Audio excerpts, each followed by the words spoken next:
Over the years, Tony Blair has done many things that have made me doubt his integrity and sometimes even his sanity.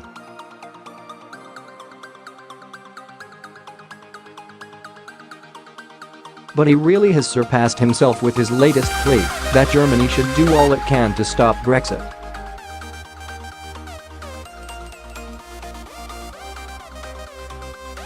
Of course, ever since the 2016 referendum, he has been doing his damnedest to reverse the democratic decision of the British people.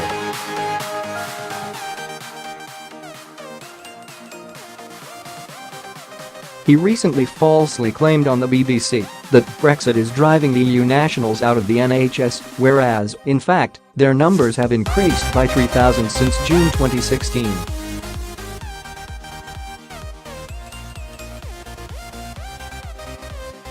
Blair has also called for a second referendum and in the course of a BBC interview in January even refused to rule out a third vote if the second one failed to produce the required result.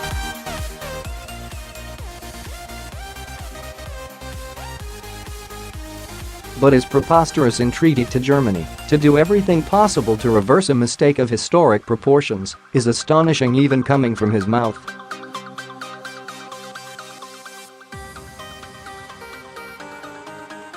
It may have escaped Blair's notice that Germany is a foreign country, albeit a friendly one, with interests not identical to our own.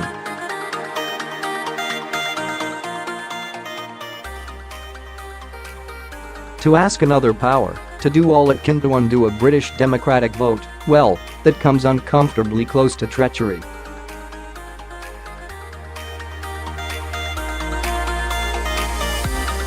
The truth is that there is surely nothing so likely to strengthen the resolve of the pro-Brexit majority in this country as this unpatriotic appeal.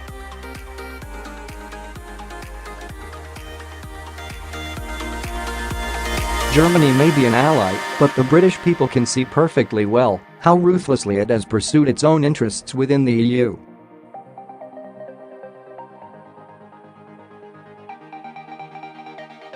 For example, Chancellor Angela Merkel insisted that Greece enact the harshest economic measures in return for German-led financial bailouts.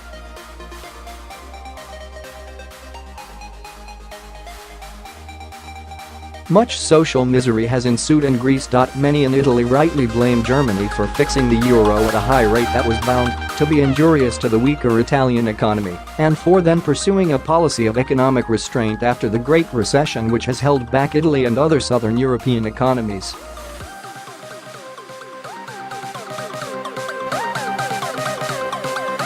Germany first and foremost looks after itself.It is committed to further European integration so long as it remains firmly in the driving seat, in a way that could never be squared with the wishes of the majority in this country.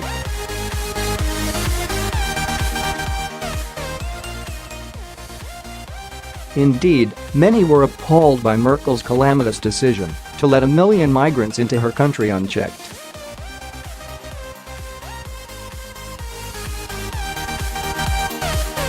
Moreover, Blair is being deliberately misleading when he holds out the prospect that the new German and French governments will take a leading role in spearheading ambitious reforms in the EU.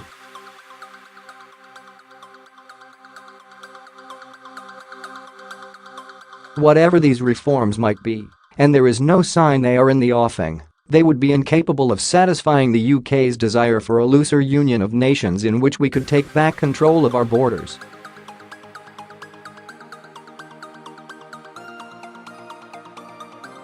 One might add, with all appropriate delicacy, that Blair's invoking the help of the government of a country, which twice in the past century came quite close to destroying this one, displays a remarkable tin ear for historical resonances.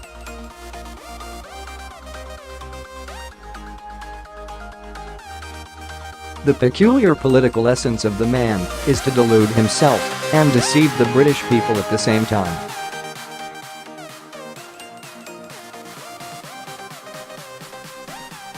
He did it repeatedly as he finagled us into the 2003 Iraq War, and now he is desperately trying to keep Britain inside the EU with all the shameless chicanery of a practitioner of the three-card trick who was exposed long ago.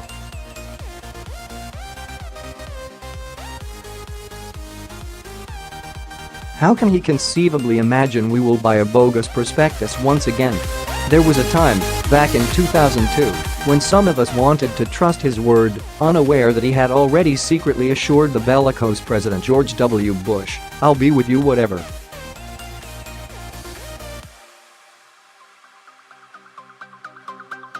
Torrents of lies have flowed under the bridge since then. We now know he committed this country to a war against Iraq with a series of half-truths and calculated omissions.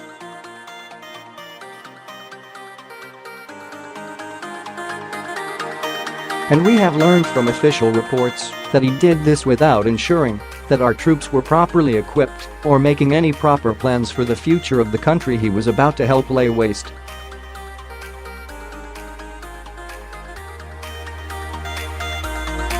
Even the ultra-cautious civil servant Sir John Chilcot has said he didn't believe Tony Blair was straight with the nation about his decisions in the run-up to the Iraq War.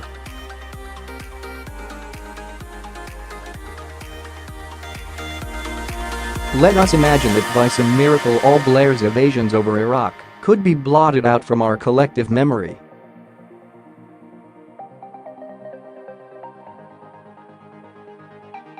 His record since leaving office would by itself still disqualify him from consideration as a credible and trustworthy politician.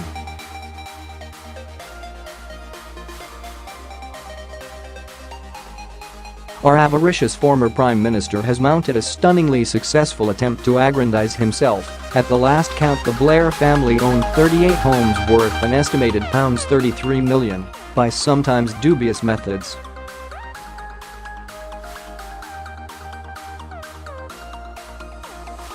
On the basis of knowledge and contacts acquired serving his country, he has got millions from delivering massively lucrative speeches to easily pleased foreign businessmen.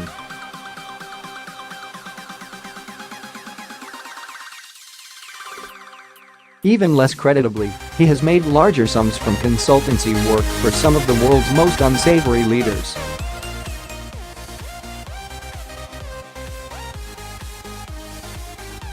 These include the president of Kazakhstan, whose regime has been guilty of appalling human rights abuses.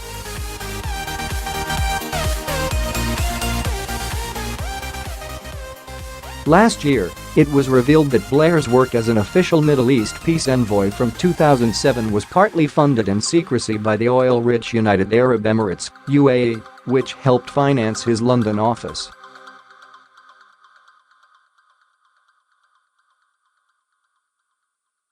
At the same time, he received millions of pounds in consultancy fees from the UAE, an absolute monarchy with a poor human rights record, while supposedly trying to sort out the Israeli-Palestinian imbroglio in a transparent and even-handed way.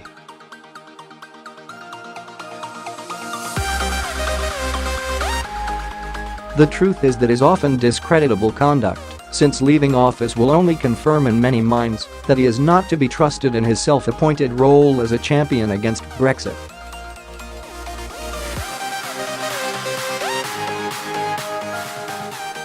I can't imagine Angela Merkel will take his proposal seriously. With less than a year to go until we leave the EU, it must be clear to her and the German government that the chances of thwarting our exit are practically zero.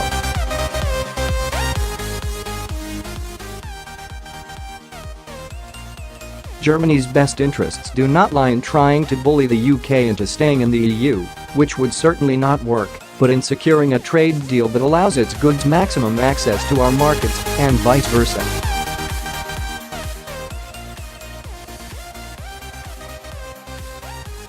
No, almost no one is going to listen to Tony Blair's crazy ideas.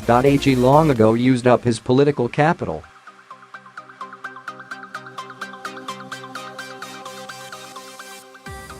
In fact, every time he opens his mouth he is liable to bolster Brexit because of his presumptuousness and notorious unreliability with the truth.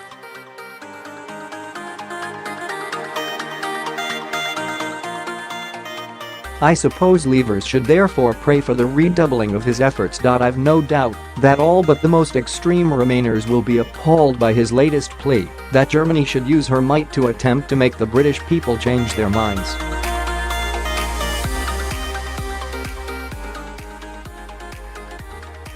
But I wish this man devoid of self-knowledge would shut up all the same. There is something unseemly about a former prime minister of this country making a spectacle of himself with near treasonable arguments in such a hopeless cause.